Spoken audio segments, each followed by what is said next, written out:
نحمده ونصلی علی رسولہ الکریم اما بعد۔ ترجمے والے قرآن پاک کا صفحہ نمبر 880، 24واں پارہ، سورہ مؤمن، چوتھا رکوع، آیت نمبر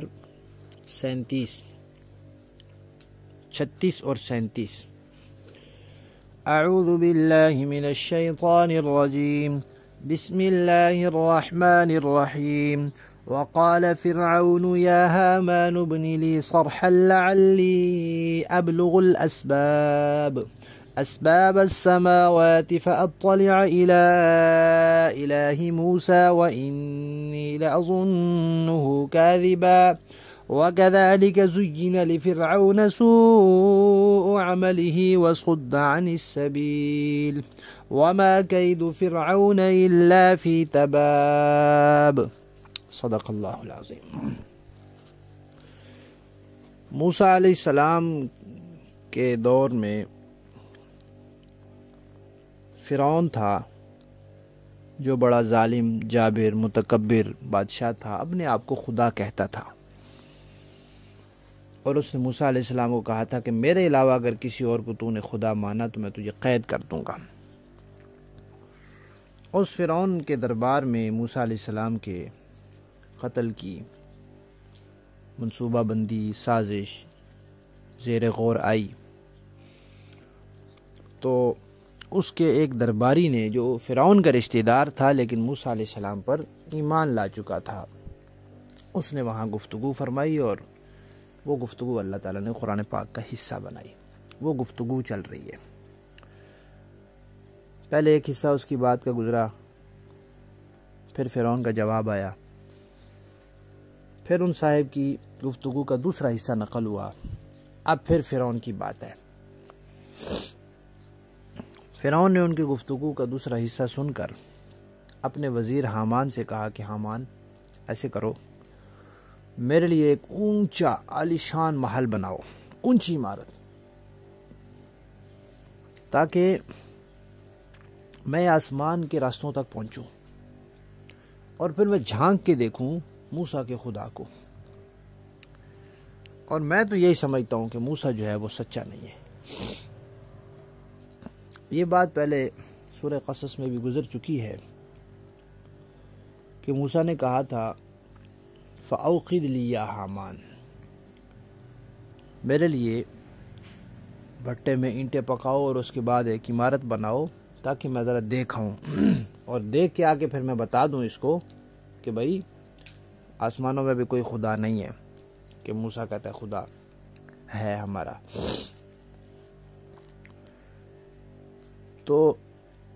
اللہ تعالیٰ فرماتے ہیں کہ فرعون نے یہ جو منصوبہ بنایا موسیٰ علیہ السلام قتل کرنے کا، اسی طرح پھر آسمانوں پر چڑھنے کا، یہ بالکل بے وقوفی، حماقت کی باتیں تھیں، لیکن فرعون نے کی۔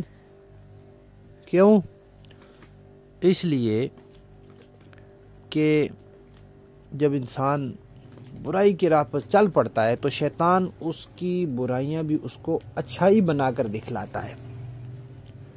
خرابیاں اس کو خوبیاں بنا کر دکھلاتا ہے، تو پھر وہ اس کو بڑا زبردست کام لگتا ہے کہ یہ بہت شاندار کام ہے، بہت بہترین ہے، تو وہ پھر اس کو کرتا ہے اور خوش ہوتا ہے کہ میں نے بہت اچھا کام کیا، حالانکہ بالکل وہ بے وقوفی کا اور غیر معقول کام ہوتا ہے، حماقت کا، نالائقی کا کام ہوتا ہے۔ اللہ تعالیٰ نے فرمایا کہ یہ جو فرعون کے دربار میں اس رجل مؤمن نے تقریر کی تھی،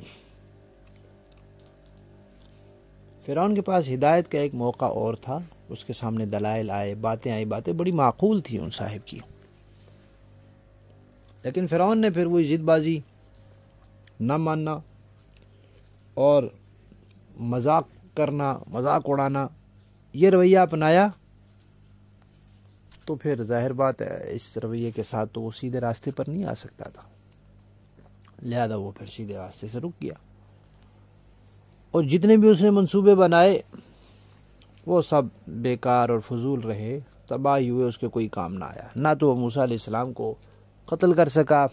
نہ کوئی وہ محل بنا کر آسمان پر چڑھ سکا۔ محل کے بارے میں آتا ہے کہ اس کے وزیر حامان نے بنانا شروع کیا تھا،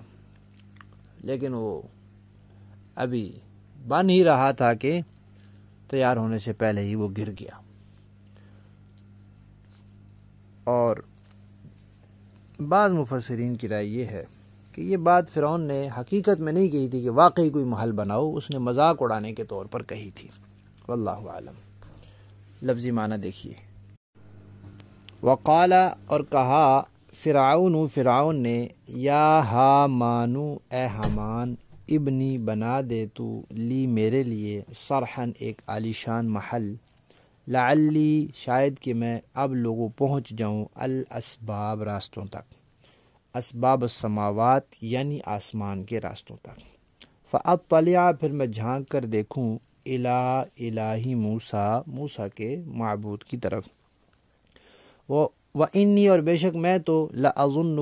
سمجھتا ہوں موسیٰ کو کاذبا جھوٹا، وکذالک اللہ فرماتے ہیں اسی طرح زینا مزین کیا گیا فرعون کے لیے سوء عملہ اس کا برا عمل، اس کے برے عمل، اس کی بدعملی اس کے لیے خوبصورت بنا کر اس کو دکھائی گئی، وصدّ اور اس طرح اس کو روک دیا گیا عن السبیل سیدھے راستے سے، شیاطین نے اس کو، اس کے نفس نے، شیطان نے اس کو چلنے نہیں دیا اور وہ اس کی مان گیا، وما کیدو اور نہیں تھی تدبیر کوئی فرعون کی الا فی تباب مگر تباہی میں، جو بھی کوئی اس نے منصوبہ بنایا وہ اس پر کوئی عمل نہیں کر سکا۔ پھر با محاورہ دیکھیں جی، وقال فرعون یا حامان ابن لی صرحا لعلی ابلغ الاسباب، اور فرعون نے اپنے وزیر سے کہا کہ اے حامان میرے لیے ایک اونچی عمارت بنا دو تاکہ میں ان راستوں تک پہنچوں، اسباب السماوات فاطلع الى الہ موسیٰ وانی لأظنہ کاذبا، جو راستے آسمانوں کے ہیں، پھر میں موسیٰ کے خدا کو جھانک کر دیکھوں اور یقین رکھو کہ میں تو موسیٰ کو جھوٹا ہی سمجھتا ہوں۔ وَكَذَلِكَ زُيِّنَ لِفِرْعَوْنَ سُوءُ عَمَلِهِ وَصُدَّ عَنِ السَّبِيلِ وَمَا كَيْدُ فِرْعَوْنَ إِلَّا فِي تَبَابٍ، اسی طرح فرعون کی بد کرداری اس کی نظر میں خوشنما بنا دی گئی تھی اور اسے راستے سے روک دیا گیا تھا، اور فرعون کی کوئی چال ایسی نہیں تھی جو بربادی میں نہ گئی ہو۔ صدق اللہ العظیم۔